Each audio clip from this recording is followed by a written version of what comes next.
Hello friends, Lisa here, TMXing Adventures. Today I'm prepping again for camping. A couple more days and we're heading away and there's some yummy things in the freezer, and today I'm going to make a steamed chook. If you have never steamed chook in your Thermomix, you need to add it to your to-dos.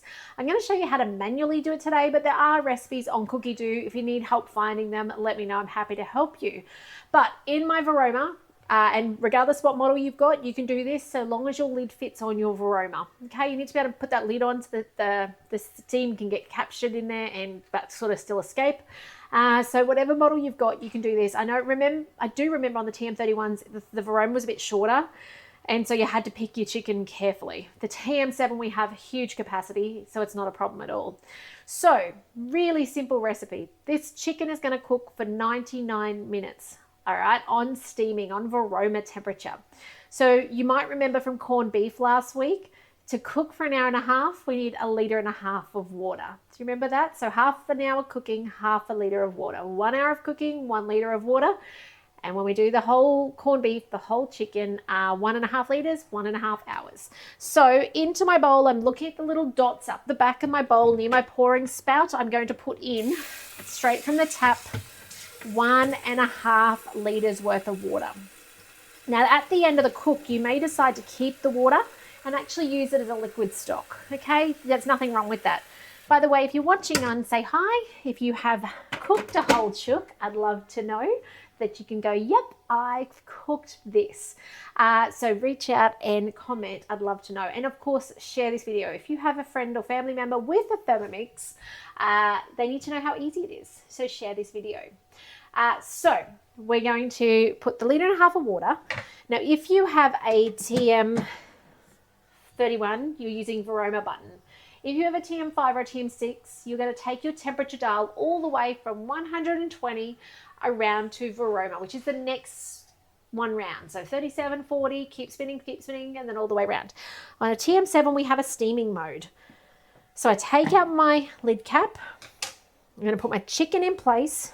I've already got it there because I didn't want to play with it too much. The flies are very thick. They are telling us that it is humid and summer is on its way. I'm just going to sprinkle this with herbs. Now, because we are cooking with steam, it does not get color. It is very, I call it blonde. I'm allowed to say that. I am a blonde. It is very blonde looking when it comes out. So you can rub paprika into it and things like that. To give it color, I'm just going to take off most of this meat and shred it. I don't know if you can see that easily. That top camera seems to be very bright. Like that, okay? Just make sure it's not dripping juice. Now, keep away the flies. Now, something to be wary of is our Varomas, the little holes are the perfect size for flies. And it's terrible when you open up your chicken after 99 minutes to find a fly has decided to take up residence and die in there. So, little hot tip, I put my TM7 tray over the top because these holes are too small for the flies to get in, but it still lets the steam out. Hello, Lorraine, lovely to see you on today. So you might be able to do that too with what model you've got. So see how I've just sat that on top. It's really doing nothing except for letting the flies not climb through those little holes. And if you think they can't fit, they fit. I don't know how they fit. Not through this one, but the 4 on the lid of the Varoma. So actually, one other public service announcement I need to make. I've had way too many customers over the years tell me they've cooked a chook with the absorbency layer attached. Check. Before you go to put it in there, so make sure you've looked underneath and you know that absorbency pad. You do not want to cook your chicken on that if you can help it, okay? There we go. You can thank me later. I've done it once in 12 years. Okay, so this is going to cook for 90 minutes. 99, that'll do, close enough. On speed 1, nice and gradual, and I've got the Varoma in place. I'm going to press play. Now, bearing in mind, you could actually use your simmering basket and boil something in there. You've also got capacity around the chicken to put veggies and stuff, depending on how big, depends on what point you want to put them in. But you actually have a lot of things that could happen in this recipe. The other thing that could happen, and I haven't done it for years, I haven't done it on a video for years. I used to do it at my home cooking workshops I'd do, but I would do pumpkin soup in here.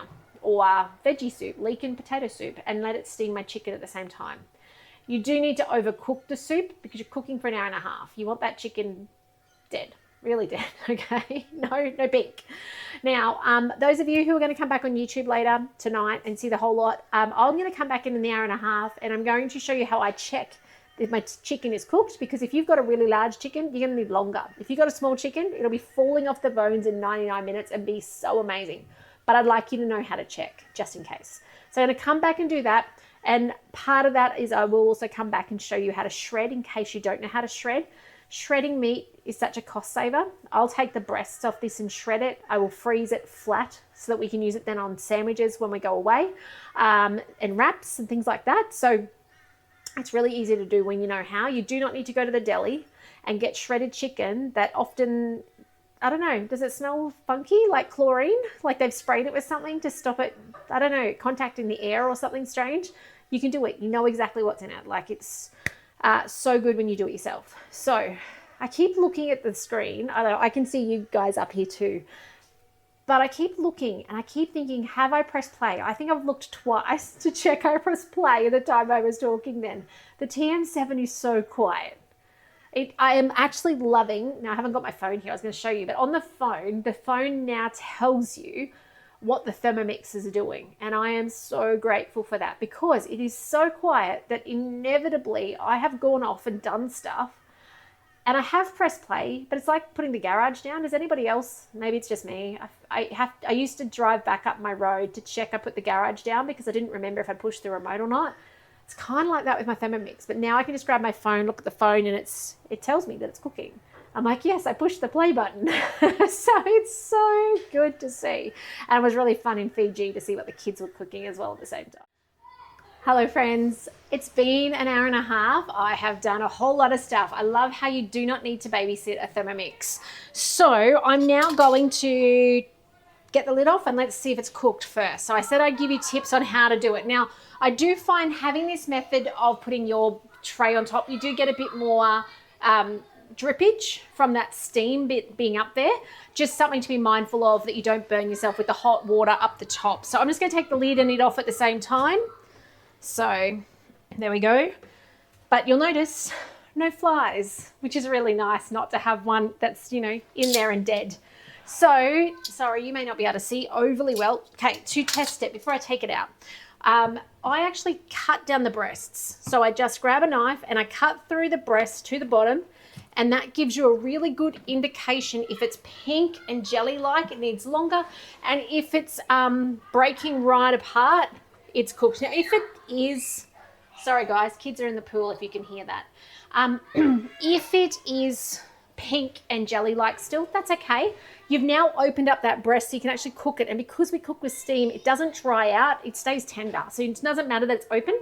So now what we're gonna do is go, yep, that's done. Now let's talk about shredding this chicken. You know what I forgot to do is I forgot to grab a dish. Actually, I might put it on my chopping board. I've got a chopping board here. I'm just gonna carefully get it out. Because it is so tender and so moist from cooking like this with the steam, the bones will literally fall apart. Now, I do not want to waste my juices, and I forgot to grab a container. What have I got on hand that I can put this into? Because it is liquid gold. I might press pause. I'm going to grab a jar and I'll come back. See you in a sec. Okay. So you might also notice the water line in the bowl. So that 1.2, you can see it's right down to 1. That's why you also need to make sure that you have enough in there, okay? So I'm gonna take this liquid gold, I'm just gonna put it in a jar. It is hot, so I just need to mind my fingers and work rather quickly. I don't want any of that in there. Okay, that goes aside. Oh, the kids are having fun. Sorry about the squealing. Okay, to shred chicken, what do? I like to shred the breast, because it's the part none of my family eat, okay? Maybe your family's different. My family really argue over the drumsticks and the thigh, and they're not that interested in the breast. So I'm gonna take the breast. I am taking a bit of the skin as well. I don't mind if that gets shredded in. And this bird is literally falling apart because when I cut the breast, it was done, it was ready. And yes, I reckon I probably overcook it, but you kind of can't overcook it because In overcooked, it just comes off the bone more beautifully. Like all the parts just peel away. It's stunning. And as I said, I've put the Italian herbs on it. You do not need to do Italian herbs, okay? Don't feel like you need to. So there we go. I've got all the breast into it now. And so shredding is simple. If you can lock into your mind that shredding is reverse speed 4 seconds, you're going to win. So under manual mode, regardless of what model, been shredding chicken for years. So 4 seconds, reverse. So it doesn't chop, it shreds. And it's going to take 4 seconds. Sorry, speed 4, 4 seconds. Speed 4, reverse, 4, reverse, okay? And then I'll show you.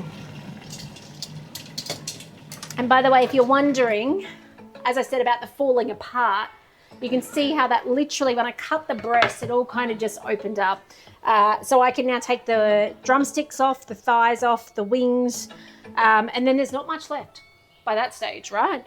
So there you go. Shredded chicken. Now, a little hot tip, you can put this on a tray in the freezer flat. So put it on like a rose gold with some baking paper or a silicone mat, freeze it, and then take it off that tray. Because you're on something soft like a silicone mat or a baking paper, just kind of grab that up, and all the pieces, because it's been flat, will actually kind of flake into their own, and then put it in a Glad bag, and it then won't stick together. If you put this straight in a Glad bag, all the pieces will stick. You'll end up with a clump of meat, which we don't want. So I'm going to be doing that now, putting it in the freezer, on the flat tray, into a Glad bag, and ready for camping. So I hope this has inspired you. And as well as that, there's some snacky things here for the kids as well. You could take the time to pick all that off and shred it too, but I picked the bits that I know they won't eat. So otherwise, guys, I hope this has inspired you. If I can help you with your Thermomix, do reach out. If you want to get your hands on a TM7 model Thermomix and you live in Australia, I would be absolutely honored to help you get one on the bench and then help you get the most out of it. So please do reach out. You can find my details on my website, TMXing Adventures, like BMXing, but with a T, okay? Really simple. And you'll find my details there. Reach out. I'd love to hear from you. But I'm also happy to hear from you if you just need advice on your Thermomixing. I've had a TM31 12 years ago, a TM5, TM6. I've been doing this a long time, so I can help you regardless of what questions you've got over what models. But that's it from me today. Hope this has inspired you. Share this with someone you know who has a Thermomix and needs to get more out of it. But otherwise, take care. And I'm going to see you in the next video soon. Bye, friends.